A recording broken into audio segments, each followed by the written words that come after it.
Crimson CoV का नाम सुनते ही रोंगटे खड़े हो जाते थे।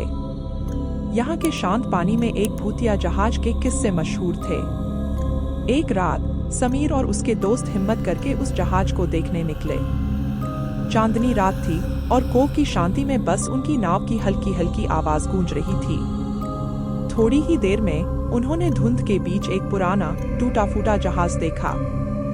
जहाज का नाम था क्रिम्सन रिवर। जहाज के पास पहुंचते ही उन्हें अचानक ठंडी हवा का झोंका महसूस हुआ।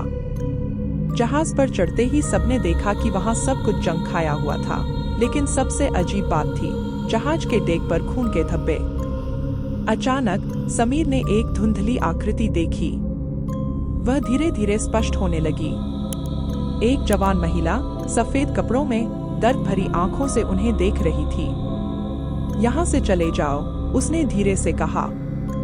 यहाँ मौत का साया है।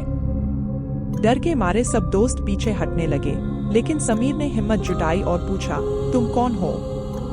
महिला ने कहा, मैं एमी हूँ। इस जहाज पर कई साल पहले एक भयानक हादसा हुआ था। सभी यात्री और क्रू मारे गए। मेरी आत्मा यहाँ फंस गई है। अगर तुम हमें मुक्त कर सको तो हमारी आत्माएं शांति पा सकती हैं। समीर ने उससे पूछा, हम तुम्हारी मदद कैसे कर सकते हैं?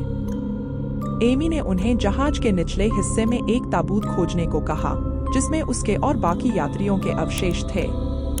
उन्हें पानी में प्रवाहित कर दो, हम मुक्त हो जाएंगे, उसने कहा। डरते डरते समीर और उसके दोस्त निचले हिस्से में गए। वहां उन्होंने ताबूत पाया और उसे नाव पर ले आए। जैसे ही उन्होंने अवशेषों को पानी में प्रवाहित किया, जहाज अचानक हिलने लगा। एक जोरदार चीख के साथ जहाज धीरे धीरे पानी में डूबने लगा। एमी और बाकी यात्रियों की आत्माएं चमक उठीं और एक एक करके आकाश में विलीन हो गईं। समीर और उसके दोस्तों ने राहत की सांस ली। उन्होंने कसम खाई कि फिर कभी क्रिम्सन कोव के पास नहीं आएंगे। वे उस रात को हमेशा के लिए याद रखेंगे, क्रिम्सन कोव का भूतिया जहाज जो अब केवल एक कहानी बनकर रह गया। Enjoyed this video? Don't forget to comment, share, and subscribe for more content like this.